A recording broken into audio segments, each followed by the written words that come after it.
आज हम vector course scalar की सेकंड क्लास करेंगे। कल हमने लॉ कंप्लीट कर लिया, ठीक है। आज लॉ के बाद हम क्या करेंगे, आज हम रिजोल्यूशन ऑफ वेक्टर करेंगे।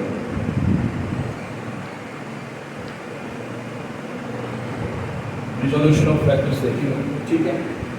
और क्या पढ़ेंगे, यूनिट वेक्टर क्या होता है और नल वेक्टर क्या होता है। और इसके बाद में हम क्या देखेंगे भाई, इसके बाद हम देखेंगे प्रोडक्ट, वेक्टर की प्रोडक्ट होती है, ठीक है। एक होती है भाई स्केलर प्रोडक्ट एंड एक होती है भाई अपनी वेक्टर प्रोडक्ट। तो हम क्या देखेंगे आज, रिजोल्यूशन देखेंगे, यूनिट ऑफ नल वेक्टर देखेंगे, प्रोडक्ट को देखेंगे, क्लियर। और इन्हीं के बीच में हम देखेंगे यूनिट वेक्टर कंप्लीट देखेंगे, तो इसके साथ में इंटरवल, ठीक है। तो शुरू करते हैं।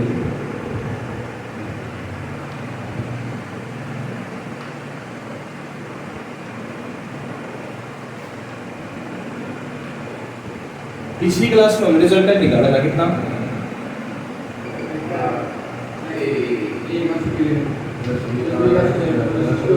+2ab।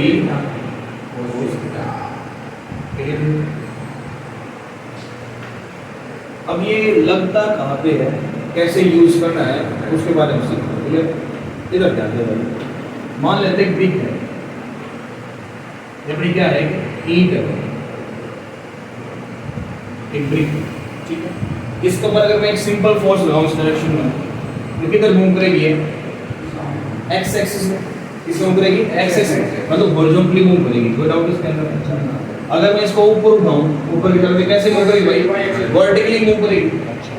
अब इतना तो है ठीक, लेकिन अगर मैं इस तरीके से फोर्स लगाऊं तो क्या होगा, ये जो ईंट है ये आगे से क्या हो जाएगी, ऊपर उठ जाएगी और पीछे से हॉरिजॉन्टली मूव करना शुरू कर दे। मतलब देखो अब इसके पास दो कंपोनेंट आ गए हैं।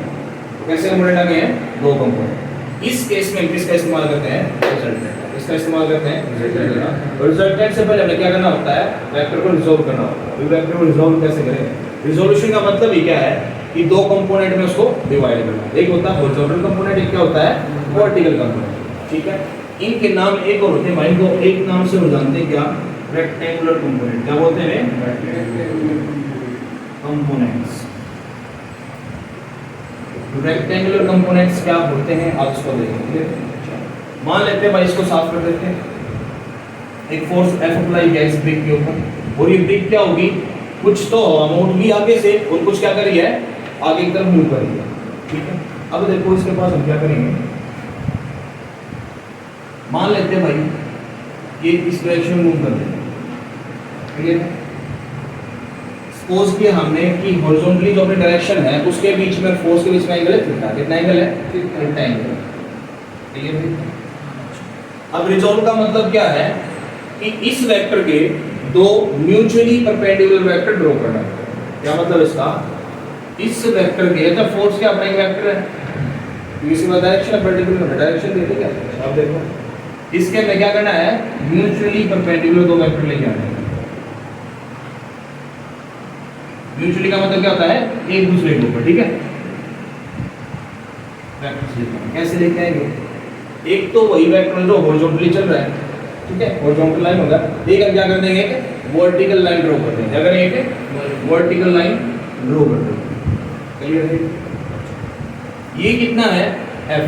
अगर मैं यहाँ से एक परपेंडिकुलर डाल दूँ कुछ इस तरीके से, तो देखो ये इस ट्रायंगल में देखो, अगर मैं नाम रख दूँ इसका, मान लो ये है अपना O पॉइंट, ये अपना मान लिया B पॉइंट, ये मान लिया C पॉइंट, इसको मान लो C पॉइंट, क्लियर है इतना। अब देखो अगर मैं बात करूँ इन ट्रायंगल AOC, AOC, ये कितना है, इन ट्रायंगल AOC ट्रायंगल में देखो क्या है, परपेंडिकुलर कितना है, AC, हाइपोटेन्यूज कितना है, OA क्या अपना हाइपोटेन्यूज है, किसके बराबर होता है, sin थीटा की। तो यहाँ से AC की वैल्यू कितनी आ गई, OA sin थीटा। अच्छा, OA है क्या, फोर्स है, OA क्या है, फोर्स। कितना आ गया अपने पास में, F sin थीटा। कितना आया, F sin थीटा। अगर मैं सिमिलरली देखूं ऑल्सो OC क्या है, बेस है, OA क्या है, हाइपोटेन्यूज। तो मैं क्या बोल दूंगा, OC बाय OA कितना हो जाएगा, cos थीटा। कितना हो जाएगा, cos थीटा। और OC की वैल्यू कितनी आई, f cos थीटा। कोई डाउट इसमें, कोई डाउट इसमें? अब देखो इसका नाम क्या है, रेक्टेंगुलर कंपोनेंट्स। अच्छा रेक्टेंगल की साइड क्या होती है, आमने सामने क्या होती है, पैरेलल एंड इक्वल। ठीक है, अब देखो अगर मेरा AC कितना आया, f sin थीटा, तो अपना ये वाला भी कितना हो जाएगा, f sin थीटा। क्योंकि दोनों क्या होनी है, इक्वल होनी है। ठीक है, तो अब देखो इसलिए इसको साफ कर देते हैं, मिक्स हो गया भाई इसको ऊपर ऊपर ना बढ़ाइए, इसको थोड़ा सा ग्रीन कर दो।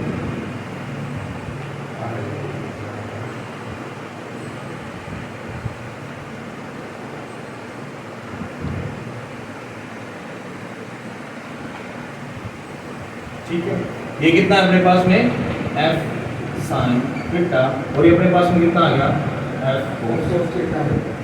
क्लियर है? अब ये इसका प्रूफ, अब इसको यूज कैसे करना है, सिर्फ इतना देखना है जिसके साथ भी, जिस कंपोनेंट के साथ भी एंगल बन रहा है, रिजल्टेंट और कंपोनेंट के बीच में जहां पे भी एंगल बन रहा है, उस तरफ क्या होता है, हमेशा cos थीटा होता है, और जहां पे एंगल नहीं बने उस तरफ क्या होता है, sin थीटा। क्लियर है? जैसे मैं लिख के दूं, जैसे मैं मान लूं एग्जांपल लेते हैं, जैसे मैं बोलूं कि अपना एक F फोर्स लग रहा है इधर। क्लियर है? और ये जिसके ऊपर भी लग रहा है, मान लेते हैं कुछ बॉडी रखी है जिसके ऊपर एक F फोर्स लग रहा है, और इसके साथ एंगल कितना बना है इधर, तो बोला इसको रिजॉल्व कैसे करेंगे भाई। अब देखो रिजोल्यूशन कैसे करना है, हॉरिजॉन्टल कंपोनेंट लेना है और एक वर्टिकल कंपोनेंट। वर्टिकल कंपोनेंट क्या होगा, इसके अराउंड होगा कुछ ऐसे। अब देखो थीटा किस किस के बीच में है, इसके और इसके, जहां पे थीटा उस पर लिखते हैं हम cos थीटा, और जिधर थीटा नहीं होता उधर क्या होता है, sin थीटा। इसमें कोई डाउट कर लो, ठीक है। अब देखो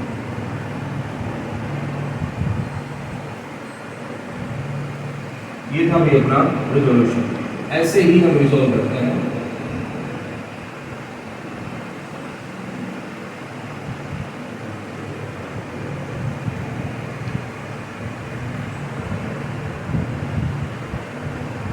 अब वेक्टर का जो है प्रैक्टिकली यूज कहाँ पे, वेक्टर का हमने प्रैक्टिकल इस्तेमाल कहाँ पे होता है, कुछ एक एग्जांपल लेते हैं। क्या क्या, जैसे इसका प्रैक्टिकल एग्जांपल लेते हैं।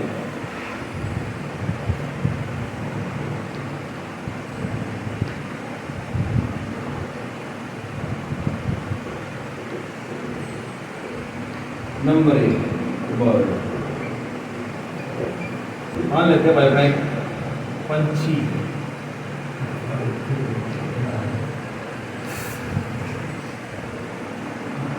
कौन सा पंछी भाई, कौन सा पंछी भाई, चमगादड़। मान लेते चमगादड़। अब ये क्या होते हैं भाई, ये क्या करते हैं भाई, ये मान लें इसके पंख, ये क्या इसके फीदर्स हैं, पंख हैं। ठीक है, अब ये क्या करता है, नीचे की तरफ से ऊपर नीचे करता है, तो पंख ऊपर नीचे करता है, क्या करता है भाई, नीचे की तरफ फोर्स अप्लाई करता है, नीचे क्या अप्लाई करता है, फोर्स। क्लियर?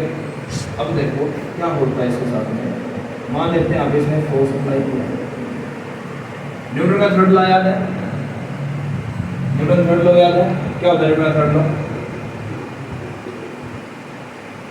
मान लेते हैं इसने इस फिगर से अप्लाई किया, F1 फोर्स से कितना लगाया, F2 फोर्स। न्यूटन का थर्ड लॉ क्या बोलता है, there is a equal and opposite reaction for every action. ठीक है, अब देखो इसमें कुछ फोर्स लगाते हैं तो क्या मिलेगी, रिएक्शन मिलेगी। क्या मिलेगी, रिएक्शन। मान लेते हैं इधर कितनी आई रिएक्शन और इधर कितनी आई रिएक्शन। अब ये मूव किस डायरेक्शन में करेगा, तो मूव करता है इसके रिजल्टेंट वाली साइड, इधर मूव करता है रिजल्टेंट वाली साइड। वेक्टर का एक प्रैक्टिकली इस्तेमाल, तो किस तरफ मूव कर गए हो, रिजल्टेंट वाली साइड। कोई भी पंछी, चमगादड़ ही नहीं, सभी के सभी पक्षी ऐसे ही मूव करते हैं, ऐसे ही उड़ते हैं। अब देखो जैसे सेकंड एग्जांपल लेते हैं भाई, स्विमर हो गए, तैराकी हो गई, तो तैराकी होते हैं वो क्या करते हैं, अपने हाथों को ऐसे पीछे की तरफ अप्लाई करते हैं, उसके अंदर क्या करते हैं वही हिसाब से F1 फोर्स जैसे F2 फोर्स, उनको क्या मिलता है, रिजल्टेंट मिलता है अपोजिट डायरेक्शन। अच्छा अपोजिट डायरेक्शन में क्यों मिला, बेसिकली इसमें दो काम ना करें भाई। अगर मैं 9th क्लास के व्यू देखूं तो क्या इसके अंदर सिर्फ न्यूटन का थर्ड लॉ है। 9th क्लास का रूल क्या बोलता है इसमें, न्यूटन का थर्ड लॉ है। लेकिन जैसे 11th क्लास में पढ़ रहे इसके अंदर क्या है, वेक्टर एक प्रैक्टिकल एक्सप्लेनेशन, ठीक है, एक प्रैक्टिकल यूज है वेक्टर। फिर हम वेक्टर से पता लगा सकते हैं कि नेट जो उसकी डिस्प्लेसमेंट है, नेट डायरेक्शन ऑफ किस तरफ हो। क्लियर है? आगे रिजोल्यूशन सीख लिया, कर लो रिजोल्यूशन। एक तो और एग्जांपल लेते हैं इसमें।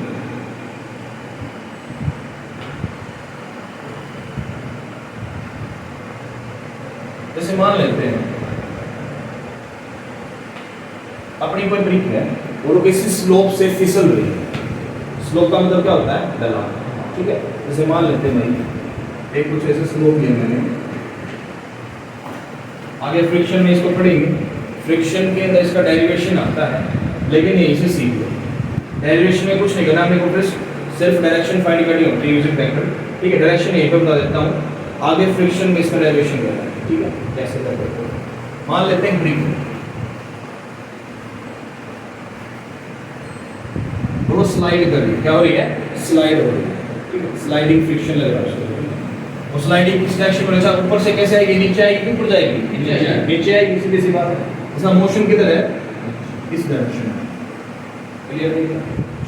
अगर ये एक्सपेरिमेंट इस धरती के ऊपर हो रहा है तो इतनी बात कंफर्म है, नीचे क्या अप्लाई होता है, नीचे क्या लगता है अपना, वेट लगता है, इसको ग्रेविटी बोलते हैं। धरती में क्या करती है, बांध के रखती है, क्लियर है? तो क्यों बांध के रखती है भाई, देखो इसकी वजह से रखती है। हर एक चीज के ऊपर क्या लग रहा है, नीचे की तरफ वेट अप्लाई होता है, क्लियर? जिसको हम रिएक्शन वेट क्या लेते हैं, कुछ क्या लेते हैं, ठीक है। मान लेते नीचे लगा अपना mg, लेकिन डायरेक्शन किधर थी, हम बेसिकली रिजोल्यूशन देख रहे हैं, उसको से देखना सर क्या करना है, इसको रिजोल्व करना है। अच्छा कैसे रिजोल्व करेंगे, तो इसको थोड़ा सा एक्सटेंड कर दो इनसाइड। एक पॉइंट आ गया अपने पास, आगे नहीं। अच्छा रिजोल्यूशन की खास बात क्या होगी, देखो जब भी हम किसी चीज को रिजोल्व करते हैं तो हमें डायरेक्शन ऑफ मोशन में ही रिजोल्व करना होता है। मतलब जो अपने दो कंपोनेंट आते हैं, एक तो हॉरिजॉन्टल, एक क्या आता है वर्टिकल। तो एक कंपोनेंट, एटलीस्ट एक कंपोनेंट डायरेक्शन ऑफ मोशन के अंदर आना चाहिए। अभी मोशन किस तरफ कर रही है, नीचे की तरफ। अब फोर्स तो नीचे इस तरफ भी अप्लाई हो रहा है, मान लीजिए कैसे रखी है, फोर्स ऐसे से भी अप्लाई हो रहा है और ऐसे भी हो रहा है, ठीक है। अच्छा तो हम कैसे रिजोल्व कर लेंगे, मान लेते हैं एक कंपोनेंट को ले लिया इसके अराउंड इस तरीके से, और एक कैसे ले लेंगे इसको, कैसे ले लिया, इस तरह। तो रिजोल्यूशन बेसिकली हम इस तरीके से करते हैं। थोड़ा सा एक एग्जांपल करते हैं। अगर मैं बोल रहा हूँ इसके बीच में एंगल थीटा है, कितना एंगल के बीच में थीटा, तो बताओ ये कितना है, नीचे कितना लग रहा है mg, तो इधर कितना हो जाएगा mg cos थीटा, इधर कितना हो जाएगा mg sin थीटा। इस तरीके से हमें क्या करना है, रिजोल्व करना है। क्लियर है?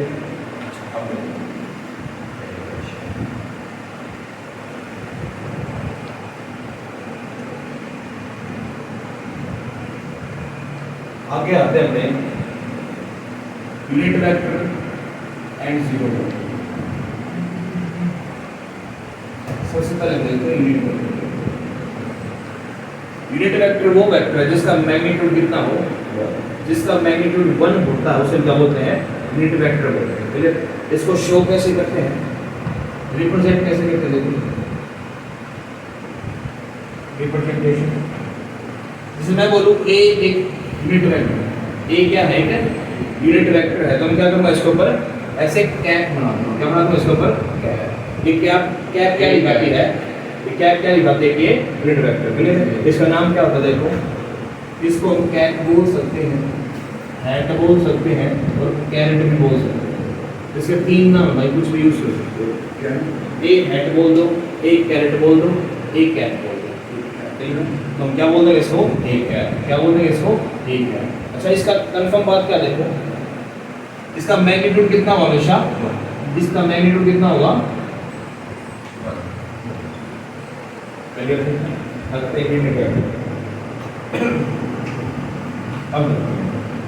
अब देखते हैं मैग्नीट्यूड ऑफ वेक्टर होता क्या है।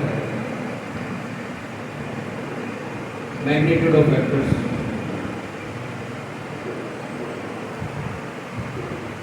अगर वेक्टर का मेरे को मैग्नीट्यूड निकालना है तो हम क्या करते हैं, उसका मॉडुलस करते हैं। क्या करते हैं, उसका मॉडुलस। जैसे मैं बोल रहा हूँ ए वेक्टर है कुछ भी और ये इक्वल है समथिंग, मान लीजिए वेक्टर कुछ वैल्यू है और वो बोलते हैं क्वेश्चन कि इसका मैग्नीट्यूड निकालो, क्या निकालो इसका मैग्नीट्यूड। तो हमें क्या करना होता है, सिर्फ इसका मॉडुलस करना होता है। क्या करना होता है इसका मॉडुलस। तो मॉडुलस ए क्या होता है, मैग्नीट्यूड ऑफ। आगे एग्जांपल लूंगा जब एक्सिस को समझ लेते हैं, क्लियर। जब मैं आई जे की कुछ समझा दूंगा उसके बाद में कुछ एग्जांपल दूंगा, ठीक, कैसे मैग्नीट्यूड निकालना है। इधर देखो, तो यूनिट वेक्टर को कैसे रिप्रेजेंट करते हैं, कैप से दिखाते हैं, क्लियर। अगर मैं इसको आगे सॉल्व करूं तो ए कैप किसके बराबर होता है, वेक्टर ए बाय किसके होता है, modulus of vector a. Cap किसके बराबर हो जाएगा, a vector by modulus of a vector, clear. ऐसा करने के बाद मैग्नीट्यूड कितना बचता है इसका, 1। कितना बचेगा मैग्नीट्यूड, 1 बचेगा। ये प्रोसेस करनी है, क्लियर है, क्लियर है। अब एक आता भाई नल वेक्टर, क्या आता है, नल या फिर जीरो, दोनों का मतलब सही है। नल वेक्टर बोल या फिर जीरो वेक्टर बोल, इसका मतलब क्या है, एक ऐसा वेक्टर जिसका मैग्नीट्यूड कितना हो, 0। जब मैग्नीट्यूड अपना 0 हो, जैसे हम क्या बोलते हैं, नल वेक्टर बोलते हैं। मैग्नीट्यूड कितना हो, 0, क्लियर। अच्छा, इसका यूज कहाँ पे होता है, जैसे मैं बोलूं भाई 2 - 2 कितना बनेगा, 0। अगर मैं सेम वेक्टर में से सेम वेक्टर को माइनस कर दूं तब क्या आएगा, नल वेक्टर। वो 0 नहीं आता, वहां पे क्या आता है अपने पास, 0 वेक्टर आता है। क्या आता है अपने पास में, 0 वेक्टर आता है, क्लियर। जैसे अब क्वेश्चन कैसे पूछते हैं, जैसे जब देखो मैं आप देख लेता हूं, अगर मैं बोलूं a vector minus b vector, if b vector is equals to a vector, अगर b a के बराबर है तो कितना आएगा, 0। मेरे पास कितना आएगा, 0। तो नल वेक्टर को हम कैसे डिनोट करते हैं, 0 के ऊपर क्या लगा दो, एरो लगा दो, उसका मतलब क्या है, नल वेक्टर, क्लियर है। तो नल वेक्टर कैसे निकालते हैं, 0 के ऊपर एरो लगा के निकालते हैं, क्लियर है। अब देखो, अच्छा नल वेक्टर क्वेश्चन कैसे आएगा, वो बोलेगा if a vector and b vector are different or distinct vectors,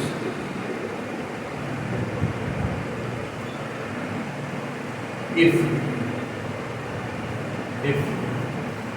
vector c into vector a equals to हो जाए vector c into vector b, तो बताओ vector c कितना है, तो बताओ vector c कितना होगा, कितना होगा, अब इस क्वेश्चन में कुछ स्पेसिफिकेशन नीड रखी है। सिर्फ इतना दिया वेक्टर a और वेक्टर b क्या दोनों अलग अलग हैं और वेक्टर c के साथ मल्टीप्लाई कर दिया, बताओ वेक्टर c क्या है। तो 100% जब भी कुछ ऐसा क्वेश्चन आए तो हमने क्या मानना है, वेक्टर c को नल वेक्टर मानना है। क्या मानना है, वेक्टर c को नल वेक्टर मानना है। क्यों, क्योंकि नल वेक्टर के मैं किसी के साथ मल्टीप्लाई करूं हमेशा कितना देगा, वो नल वेक्टर ही देगा, क्लियर। 0 into समथिंग क्या होता है, 0, नल वेक्टर into समथिंग क्या हुआ, नल वेक्टर, क्लियर है। तो मैं क्या बोल दूंगा, c is a null vector, clear है, क्लियर है। अच्छा क्वेश्चन ऐसे भी आ सकता है, मतलब इसे टाइप आ सकता है, जैसे बोल देगा अगर mu into a vector equals to lambda into a vector है and mu is not equals to lambda, तो बताओ a वेक्टर क्या है। म्यू और लैम्डा इक्वल है नहीं, और mu times a vector equals to lambda times a vector, तो a वेक्टर यहाँ पे क्या है, नल वेक्टर है। a वेक्टर यहाँ पे क्या है, नल वेक्टर, तो a वेक्टर हम क्या मान लेंगे यहाँ पे, नल वेक्टर। मेरे देखना इस टाइप का क्वेश्चन आता है।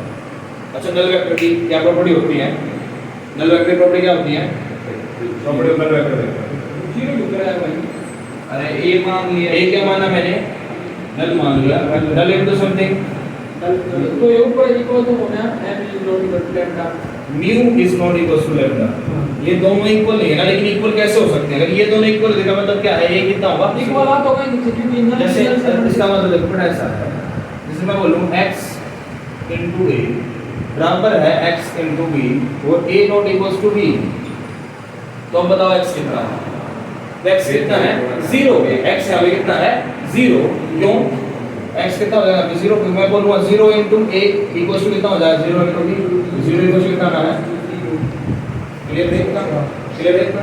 स्केलर में क्या होता है 0, वेक्टर में क्या होता है 0, 0 के शब्द से शब्द जोड़ दो, क्लियर देखना। क्लियर है? अब मुझे प्रॉपर्टी देखते हैं भाई, क्या प्रॉपर्टी है?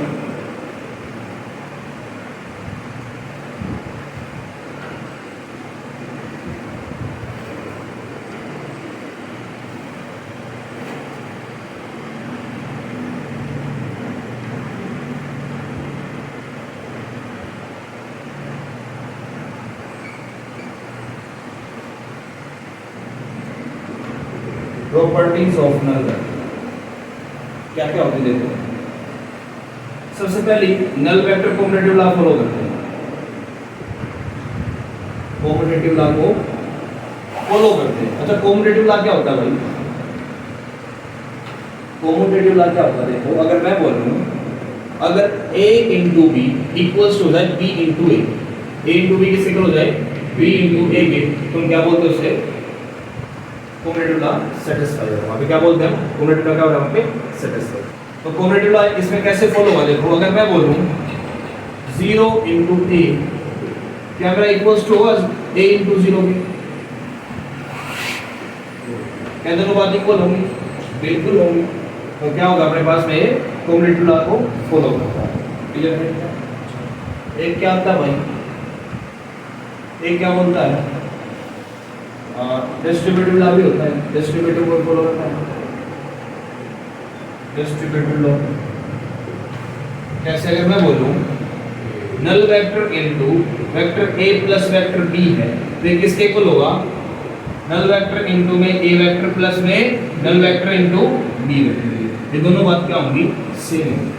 और फाइनल रिजल्ट कितना आता है? Null vector equals to null vector. एक बार ऐसे पूछ लेता हूं क्वेश्चन, जब एमसीक्यू आते हैं ना, एमसीक्यू में सिर्फ इतना लिख के देगा क्या नल वेक्टर डिस्ट्रीब्यूटिव लॉ को फॉलो करता है, नल वेक्टर कॉम्यूटेटिव लॉ को फॉलो करता है, तो हम क्या बोल देंगे? हाँ वो फॉलो करता है। क्लियर है? अब देखो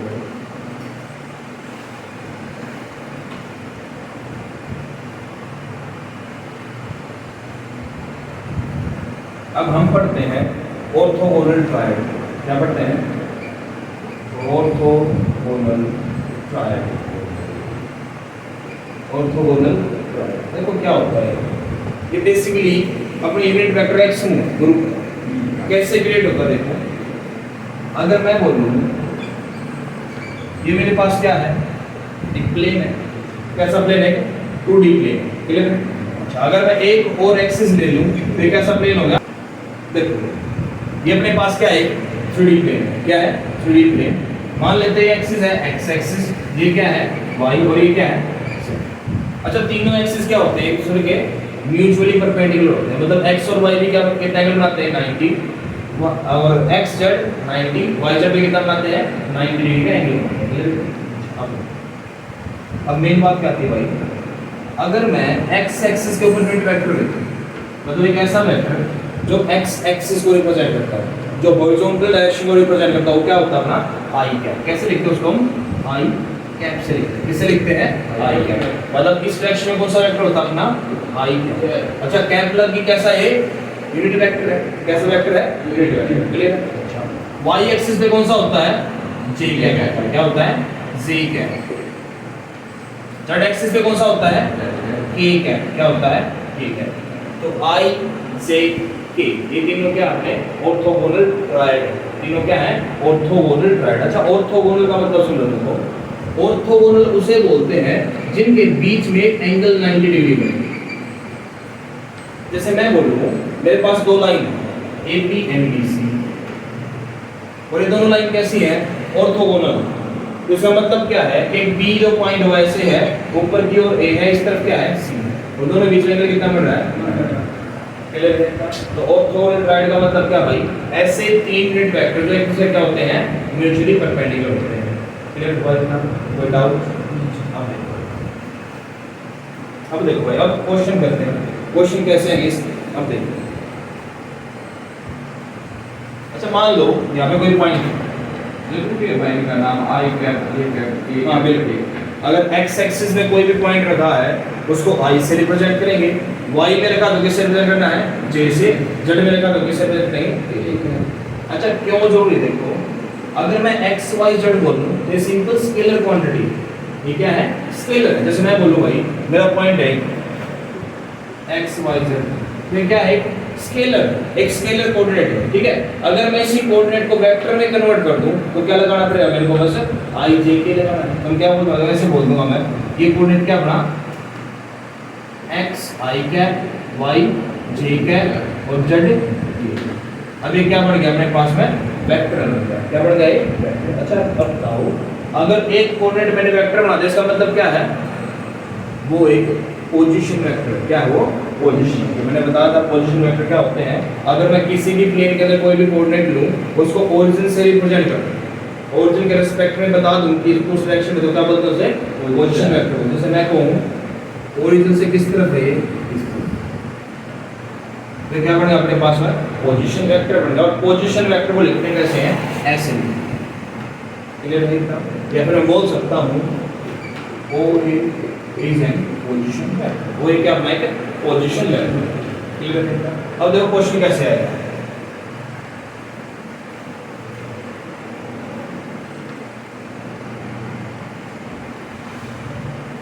ये क्वेश्चन आ गया भाई, if vector a equals to 2i cap plus 3j cap plus 4k cap, तो बताओ इस वेक्टर का मैग्नीट्यूड कितना होगा। क्या पूछ रहा है उन्होंने, मैग्नीट्यूड पूछ रहा है। मैग्नीट्यूड का मतलब क्या होता है, मैग्नीट्यूड का मतलब क्या होता है, modulus of a vector. Clear? अच्छा, मॉडुलस देखो कैसे निकालते हैं। हमने क्या करना है इसका, अंडर रूट i का, i वाले का जो मैग्नीट्यूड उसका स्क्वायर कितना होगा, 2 का स्क्वायर, प्लस j वाले का मैग्नीट्यूड का स्क्वायर, प्लस k वाले का मैग्नीट्यूड का स्क्वायर। कितना बढ़ गया, under root of 4 plus 9 plus 16, कितना भाई, अंडर रूट 29 प्लस। क्लियर है? ये अपने पास क्या आ गया, मैग्नीट्यूड आ गया। अच्छा, ऐसा काम हमने कहाँ पे किया था, ऐसा कार्य कहाँ पे किया था बेटा, इमेजिनरी नंबर में याद करो, कॉम्प्लेक्स नंबर में, कॉम्प्लेक्स नंबर के अंदर हमने क्या निकाला था, मॉडुलस फाइंड किया था। और कॉम्प्लेक्स नंबर का मॉडुलस कैसा होता है, सेम टू सेम ऐसे आपको क्लियर है। हां, तो ये यहां पे आता है वेक्टर के अंदर ऐसे आता है। क्लियर है? अच्छा, अब देखो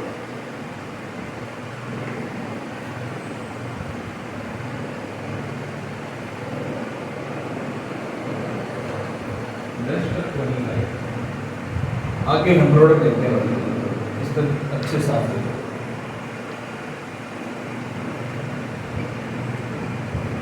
प्रोडक्ट सही है, तो वेक्टर की दो तरह की प्रोडक्ट होती है भाई, स्केलर वेक्टर, एक होती है स्केलर प्रोडक्ट, ये और एक होती है dot cross product, cross product. इसका नाम दूसरा वेक्टर प्रोडक्ट भी होता है, इसका दूसरा नाम डॉट प्रोडक्ट भी होता है। तो या तो बोल लो स्केलर प्रोडक्ट, या फिर क्या बोल लो, डॉट प्रोडक्ट, या तो बोल लो क्रॉस, या फिर क्या बोल लो, वेक्टर प्रोडक्ट। अच्छा देखो, अगर मैं दो स्केलर क्वांटिटी, जैसे मैं बोलूं भाई 4 और 5 स्केलर में, वेक्टर नहीं लिया मैंने, सिंपल मैथ ले लिया, नंबर लिए दो 4 और 5, और के बीच में एक पॉइंट लगा दिया ऐसे। या फिर बोलूं 4 × 5, इन दोनों का मतलब कितना है, मल्टीप्लिकेशन। इन दोनों का मतलब क्या होता है, मल्टीप्लिकेशन होता है। और कितना आएगा ये, क्लियर है? अच्छा देखो, बात नोट करो, जैसे अगर मैं लिखूं, इसका मतलब कितना बन रहा है, 4.5 डेसिमल है, ठीक है। देखो डेसिमल के जैसा ही लगता है, ये प्रोडक्ट होती है, इसको बोलते हैं डॉट प्रोडक्ट, उसका इस्तेमाल भी होता है। ऐसे क्वेश्चन लिख के देते हो, आपने लगा डेसिमल है, लेकिन वहाँ पे क्या होती है, प्रोडक्ट होती है। कैसे पता लगाएं, गैप ज़्यादा होता है, जब हम प्रोडक्ट करते हैं तो गैप क्या होता है, ज़्यादा, तो गैप का बहुत फर्क होता है, ठीक है। और गैप बिल्कुल ही कम है तो क्या हुआ, वो डेसिमल है, और गैप ज़्यादा तो क्या हुआ, डॉट प्रोडक्ट। क्लियर है? थोड़ा सा ऊपर में लिखते हैं, बिल्कुल ऐसे पाँव में नहीं लिखते इसको, थोड़ा सा ऊपर लिखते हैं। क्लियर है? तो पहले देखते हैं भाई स्केलर प्रोडक्ट को देखते हैं, इसका दूसरा नाम क्या है, डॉट प्रोडक्ट। मान लेते हैं दो वेक्टर हैं, vector A and vector B, और इन दोनों की हमने क्या करनी है, डॉट प्रोडक्ट करनी है। क्या करनी है, डॉट प्रोडक्ट करनी है। तो हम कैसे लिखूंगा, देखो वेक्टर ए डॉट वेक्टर, ये किसके इक्वल होती है, ये होती है modulus of vector A into modulus of vector B cos theta. क्या था अपने पास में, कोस थीटा। देखो इंपॉर्टेंट बात क्या है, जब भी हम डॉट प्रोडक्ट करते हैं तो एंगल कितना आता है अपने पास में, cos थीटा। कितना एंगल आता है, cos थीटा। अच्छा आप सोच रहे हो भाई एंगल कहां से आ रहा है, तो बेसिकली क्या होता है भाई, a वेक्टर b वेक्टर मतलब क्या है, कुछ a वेक्टर ऐसे रहा होगा, मान लेते हैं b वेक्टर भी था, कुछ ऐसे b वेक्टर मान लिया मैंने, कुछ भी मान लिया कि ऐसे होगा या फिर कुछ भी ऐसे होगा, ठीक है। मान लेते कैसे है, फ्री वेक्टर है, कैसे वेक्टर है, फ्री वेक्टर। अगर मैं इस वेक्टर को उठा के यहाँ पे ले आऊं तो ये था कितना a और ये कितना था b, अब ये b कहाँ पे आ गया, यहाँ पे। इन दोनों बीच में एंगल कितना है, अब जो नहीं एंगल ऐसे ही हो, मान लेते b वेक्टर भी ऐसे ही था, इसके पैरेलल ही था, उठा तो इसमें कितना होगा, 0 हो जाएगा, पर एंगल तो बनेगा 100%। जब 0 बनेगा फिर 90 बने, 180 कितना एंगल बनता है, क्या बनता है इसमें, दो वेक्टर बीच में हमेशा एंगल होता है। हाँ खास बात क्या है, जब डॉट प्रोडक्ट में ऐसा एंगल आएगा, क्या आएगा अपने पास में, cos थीटा आता है, डॉट में क्या आता है, cos थीटा, और क्रॉस में अपने पास sin थीटा आता है। कितना याद है। अब देखो भाई, अब बात आती है डॉट प्रोडक्ट ऑफ ऊपर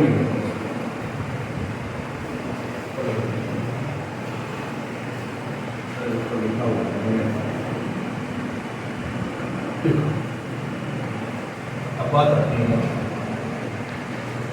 डॉट प्रोडक्ट ऑफ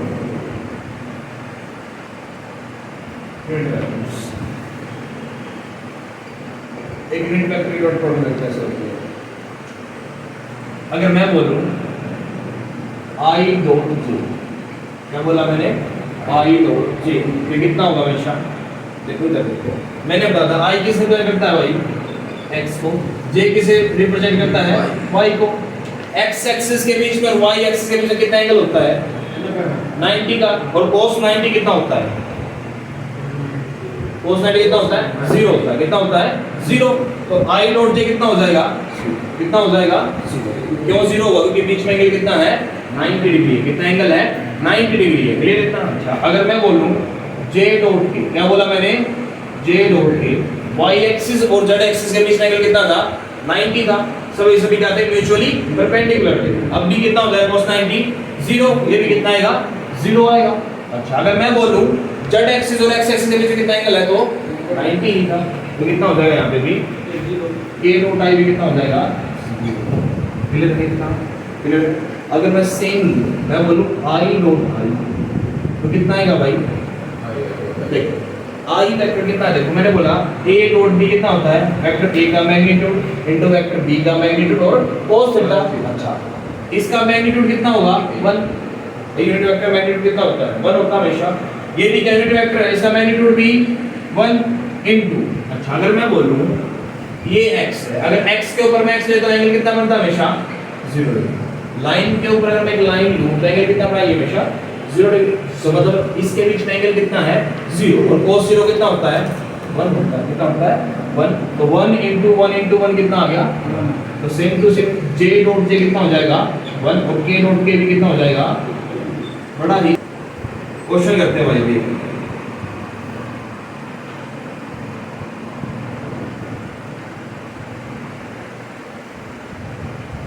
जैसे क्वेश्चन बोल दिया a वेक्टर इक्वल्स टू है 2i cap plus 3j cap plus 4k, ठीक है। इसका मतलब क्या है कि एक वेक्टर 3D प्लेन में पुट है। देखो जिसके पास i j k तीनों हो उसका मतलब क्या है कि वह 3D प्लेन में पुट है, मतलब हवा में चीज, क्लियर है। x y z का क्या है, वो 3D है। मान लेते हैं b वेक्टर है जिसकी वैल्यू कितनी दी भाई इन्होंने, i cap plus 2j cap plus 4k, clear है। अब बोला कि डॉट प्रोडक्ट निकालो, बोला कि a डॉट b निकालो, क्या निकालो, a डॉट b निकालो। कैसे करना देखो, मैं क्या बोलूंगा, a का मॉडुलस इनटू b का मॉडुलस इनटू cos थीटा। इनके बीच में क्या देखो, वो पूछेगा कि पहले तो बोलेगा एंगल कितना है, एंगल फाइंड आउट, क्या बोलेगा वो, angle find out. Basically angle find out करना है, क्या फाइंड आउट करना है, एंगल फाइंड आउट करना, ठीक है। बोला a वेक्टर इतना है, b वेक्टर इतना है, तो बताओ एंगल कितना हो, क्या पूछ लिया हमने, एंगल पूछ लिया, ठीक है। अगर मैं बोलूं a का मैग्नीट्यूड कितना होगा भाई, अंडर रूट 2 का स्क्वायर 3 का स्क्वायर और 4 का स्क्वायर, इनटू में कितना 1 का स्क्वायर 1 प्लस 2 का स्क्वायर 4 प्लस 4 का स्क्वायर 16। क्लियर है इतना? इनटू में क्या होता है cos थीटा, इनटू क्या होगा cos थीटा। कोई डाउट इतना? डाउट? अब इधर देखो a डॉट b, क्या करना अपन इधर डॉट प्रोडक्ट करनी। कैसे लिखो पूरा वेक्टर से 2i cap plus 3j cap plus 4k cap into में i cap plus 2j cap plus 4k cap. Clear है? अगर वो सिंपल सिर्फ डॉट प्रोडक्ट पूछ ले तो क्या करना है, एंगल पूछ ले तो क्या करना वो देखो। अगर एंगल पूछ ले तो सारा काम करना पड़ेगा, सिंपल डॉट पूछे तो सिर्फ इस वाला काम, इस साइड वाला काम करना पड़ता है। और इस वाला क्या करना, देखो सिर्फ आपने क्या करना है, जो आई वाला है उसकी आई वाले के साथ गुणा करवा दो और सिर्फ मैग्नीट्यूड लिख दो। जैसे इधर कितना है 2i, इधर कितना है 1i कैप, कितना है 1i कैप। 2 into 1 कितना होता है 2 into 1 कितना होता है 2 होता है। कितना होता है 2। i डॉट i कितना हो जाएगा, i डॉट i बेटा कितना है 1, i डॉट i कितना था 1। क्लियर है? जो कंप्लीट करके दिखाता हूं 2 इन i डॉट i बीच में क्या डॉट है बेटा, ठीक है, तो i डॉट i हो जाएगा प्लस। अब देखो 2 की j के साथ 2 टू द 4, i डॉट कितना वहां से i डॉट j था कितना 0 था, कितना था 0, बाद में पुट करते देखो प्लस 2 की 4 के साथ तो सिंपल मल्टीप्लाई कर रहे हैं हम, जैसे हम सिंपल करते हैं इसके लगने, इसकी पहले इसके साथ फिर इसके साथ फिर इसके साथ, 2i की पहले i के फिर 2j के साथ फिर 4k के साथ। कैसे हो जाएगा देखो 2i की 4k के साथ करो कितना हुआ 4 to the 8 i dot k। Clear है इतना? प्लस अब देखो j वाला इक्वल यहां पे 3j dot i plus 3 into 2 6 j dot j plus 3 4 जा 12 j डॉट k। क्लियर है इतना? Plus 4 into 1 4 k dot i plus 4 into 2 8 k dot j plus 4 4 जा 16 k dot k equals to RHS लिख दो। अब बताओ बेटा i डॉट i कितना था j डॉट j भी कितना था और k डॉट k भी कितना था। इसके अलावा सभी क्या है, सभी कितना हो जाएगा 0। तो हमेशा याद रखना जब हम डॉट प्रोडक्ट करते हैं तो सिर्फ i वाले की गुणा i के साथ, j वाले की j के साथ, k वाले की k के साथ कर दो काम खत्म। तो ये सभी क्या बन जाना है 0 और सभी क्या बन जाता है 0, इसलिए हम सिर्फ उनकी मल्टीप्लाई करते हैं। इतनी बात क्लियर हुई? तो कितना आंसर आया देखो यहाँ पे कितना आ गया 2i dot i plus 6j dot j कितना 6 प्लस यहाँ पे कितना होगा 6 इक्वल्स टू कितना है 104 प्लस 9 प्लस 16 मतलब 129 इनटू 1 कितना है 21 cos थीटा। इसको प्लस हो कितना हुआ है 6 प्लस 2 8 8 प्लस 16 24 बाय 18 को नीचे ले आओ 129 121 इक्वल्स टू कितना है cos थीटा। और थीटा देखो कितना लिख देना, जब भी ट्रिग्नोमेट्रिक कांस्टेंट इधर भेजते हैं देखो, अब मैं क्या करूंगा cos को इधर भेज दूंगा और इसको लिख देंगे इनवर्स। क्या लिख देंगे इसको इनवर्स। और कैसे लिखेंगे ये हो जाएगा cos इनवर्स 24 बाय √29 इनटू √20। ये मेरे पास क्या आ गया। आज के लिए इतना ही करते हैं और बैक टू वर्क करते हैं, ठीक है।